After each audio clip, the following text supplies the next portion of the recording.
My name is Kathleen Rudolph, and I work at Raleigh Little Theater. I also am part of a group called the Peak Ensemble Players that does shows in Apex. And today I'm here with Larry Evans and Scott Nagel. Hi, guys. Hi, Kathleen. And Larry and Scott and I actually worked together last fall doing the show Rumors at the Halley Cultural Arts Center and had a blast. So how are you guys doing today? Doing great. How are you doing, Kathleen?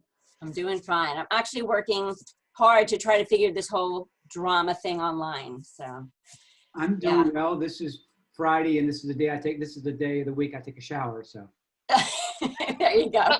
Or a collar shirt. There you go. It's also International Workers Day, so shout out to everybody who's working, essential workers today.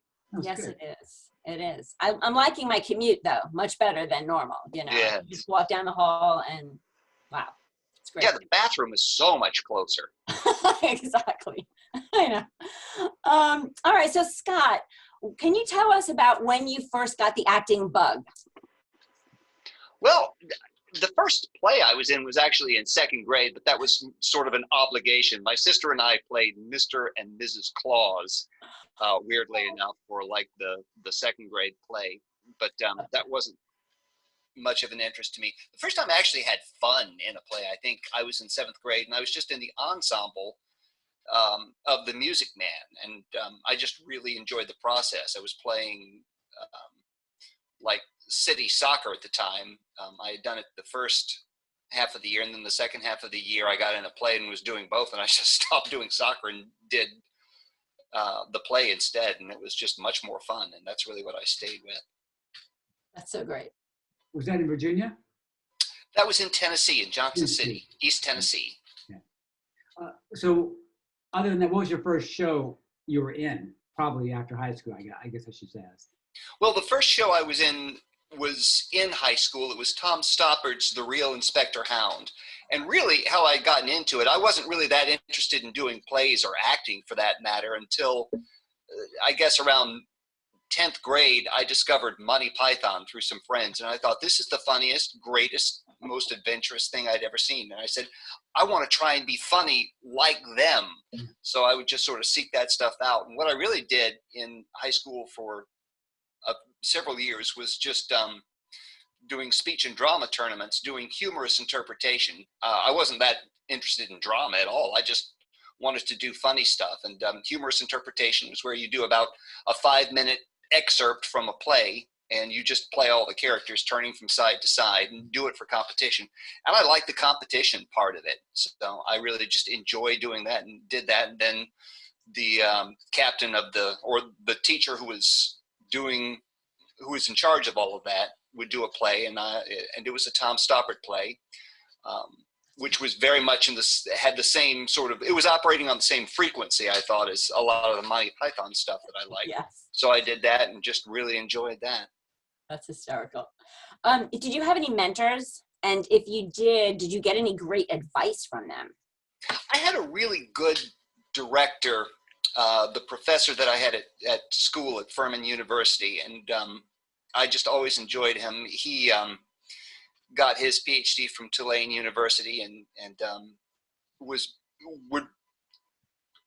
my most frequent director working there, and I just really loved his style of directing. It was very no nonsense, and it was always objective focus. So I really learned a lot from him just doing it year after year there. There was never a year in college I wasn't in plays. Huh.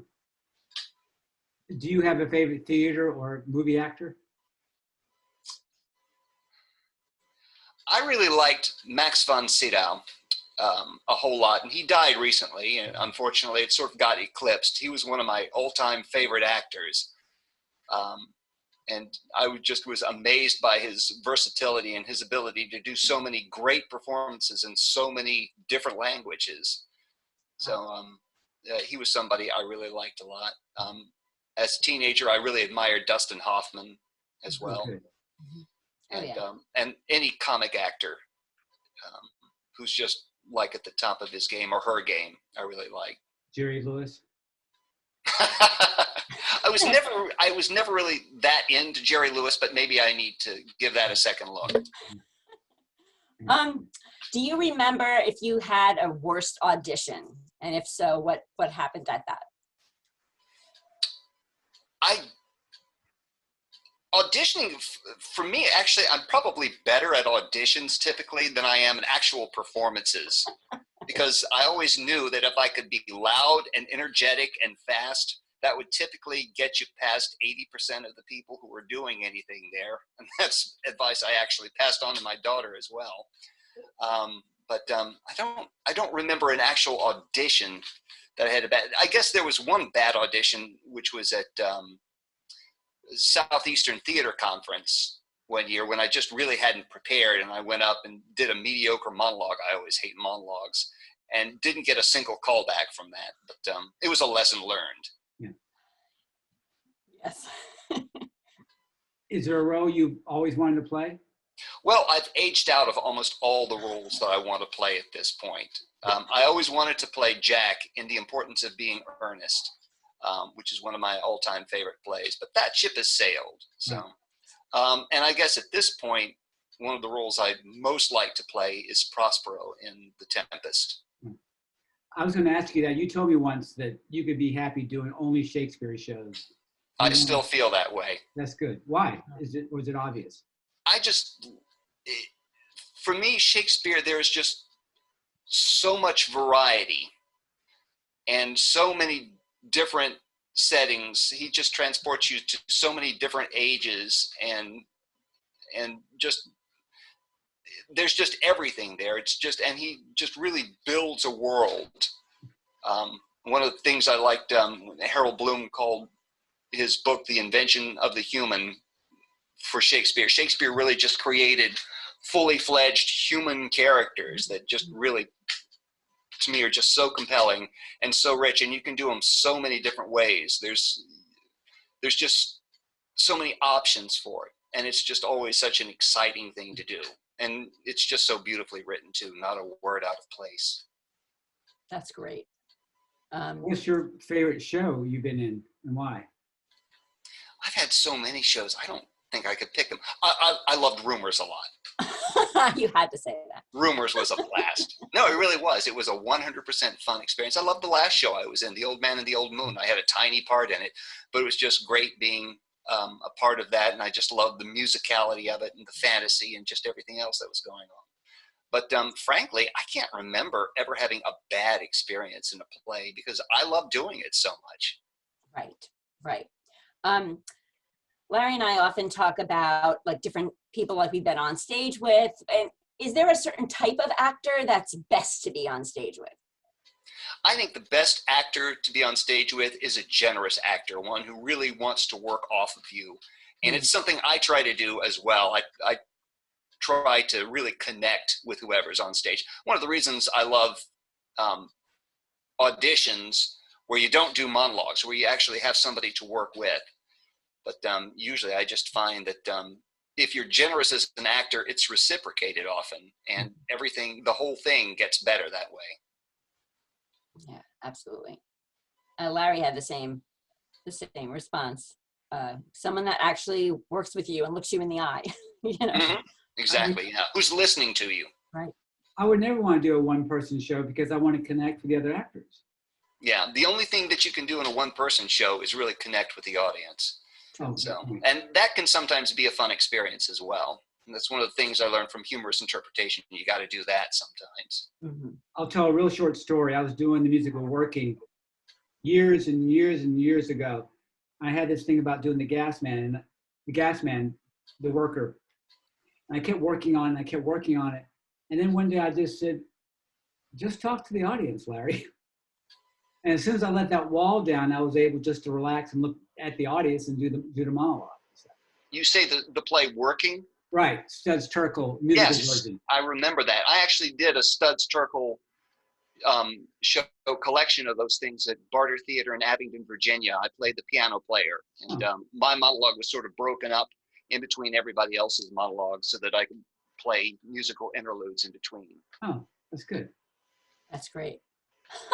what are some of your best moments on stage? Do you remember one or a moment that you felt like it was just amazing on stage? I really enjoyed being in One Man, Two Governors, just watching everybody be funny. And most of those moments were actually backstage watching other people. Yeah. I have more fun now watching other people, especially from the wings.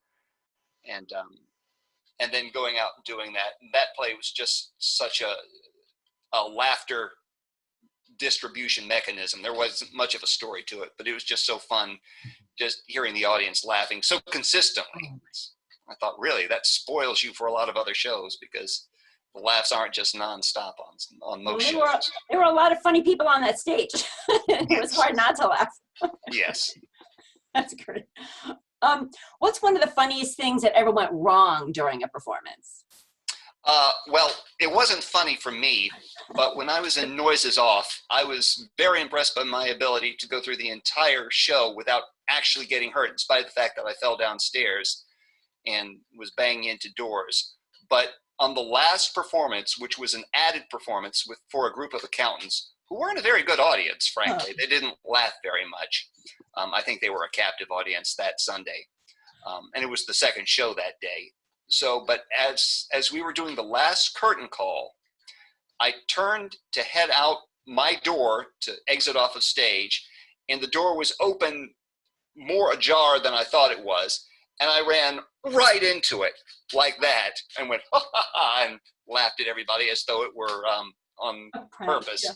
And then I was backstage and I was going, oh, oh, oh. And Scotty Cherry Holmes was in the play with me. And he said, what's wrong? And I said, I ran into a door. And he said, let's see it. I went like this and he went, oh, that, because there was a great big welt down my face. So. Well, I'm glad it was the second show that day. Exactly. It was ironic that it was the last show, but it's funny in retrospect, but it wasn't funny at the time. No. Because it really hurt. Oh, wow. If you could be an actor, what's another profession in the theater arts you would like to do? If I couldn't be an actor? Right. Probably a set designer. Nice. Yeah, I'll keep that in mind. Well, I've never done it, but I've drawn and painted all my life, and I still enjoy doing it. I took art classes in college, and there was a professor who always wanted me, who did the set designs, who always wanted me to take a set design class. But I had heard stories about what a bear that class was. It's just nonstop work and drafting and things like that. So I never actually took that class, and there's some regret about that. Mm-hmm. I just love a good creative set, especially when you have backdrops that are painted. Yeah. Right. Oh yeah. I remember Roger and Rick were great at painting on that scale, which I never knew just how, because for a canvas that large, how do you see what you're doing? I never, it takes a lot of practice and a good eye to do that. You have to be able to see a big picture from close up. Absolutely. The first show I ever directed at Raleigh Little Theater was The Emperor's New Clothes. Was that the first one? First version, right? But what Rick Young did was he drew out the set and then cut it out on Luan, and it was just like the backdrop of a city. And then he made it paint by number. And so the cast could come in on their free time and actually paint the set, because he had exactly what color the windows, what color the shades, and so it was so fabulous because we felt like it was our set, you know. And I have a big piece of it in my office still, and it's just so much fun. But you're right, up close, it didn't look that great, but whoa, far away, it was just gorgeous. I think Michelangelo did something similar with his students and really apprentices. He would just tell everybody what to paint in. So, you know, there's a storied tradition for doing that. There you go. There you go. Scott, if you could go back in time and tell the younger version of yourself who was just starting to act, what advice would you tell yourself as a young actor? I would say, don't try so hard. Play for opposites and just always remember to connect with your other actors. Sometimes I think the younger me always just wanted to perform or get a laugh, and I think you can do that a lot more easily now, simply by reacting. That's good. Very true. What's the first thing you want to do after we get out of these lockdowns? I want to do a play. Yay. I want to see a play. Yeah. Oh, yes. Oh, yes. Yeah, it's May. Oof, I know. It's amazing. It won't last forever. I do remember the first play, you guys, I saw you in. I heard about the two of you. This young couple had moved into Raleigh, and there were actors, and it was Honeybee, you know, the Honeybee show. Oh, yes, as bees and honey drown. Right, and that was a great show. What year was that? I guess that was 2000. It was either 1999 or 2000. That makes a lot of sense. Yeah, it was a great show. Wow. Yeah, that's amazing. Yeah, I Well, love working with Rod and Nancy and Jack and Bunny in Actors Comedy Lab. And we've done several shows with them since. Yeah, it's great company. Yes, and Rod would always say, I'm not funny. I'd say, well, that's okay. You don't have to be funny. You just have to make everybody else be funny, you know. He's funnier than he says he is. He's funnier than he cares to admit. Absolutely. He's pretty funny. Well, great. Well, we thank you so much for joining us today. And yeah, stay healthy. Good luck with everything. And I cannot wait to see you on the outside. Thank you. Likewise. Miss you guys. Thanks. Yes, you too. Thanks, guys. Bye-bye.